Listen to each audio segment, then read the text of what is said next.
Welcome to Kenton Teaches. Enjoy the video. In this video, I will show how to make healthy hummus without tahini. First, gather your ingredients.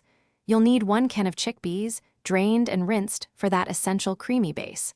Next, grab a fresh lemon for its bright, zesty juice, which really elevates the flavor. Don't forget a couple of cloves of garlic to add a wonderful aromatic depth.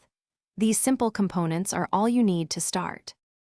The secret to delicious, tahini-free hummus lies in a couple of key additions. A tablespoon of good quality olive oil provides that rich, silky mouthfeel typically associated with tahini. Then, for an incredibly smooth and airy texture, add 2 to 3 tablespoons of ice water as you blend.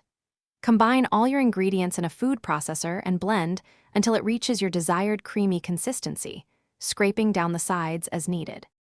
Once your hummus is beautifully blended, it's time to fine-tune the flavors.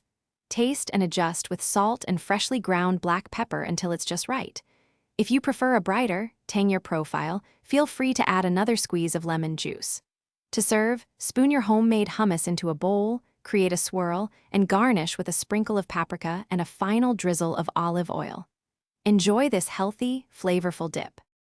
This homemade hummus offers fantastic health benefits. It's packed with fiber and plant-based protein from the chickpeas, making it a satisfying and nutritious snack. The olive oil provides healthy monounsaturated fats, contributing to a balanced diet.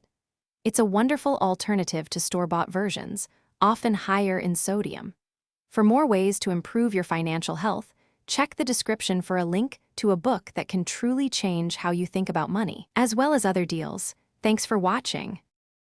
Thanks for watching. Please subscribe if this video was helpful.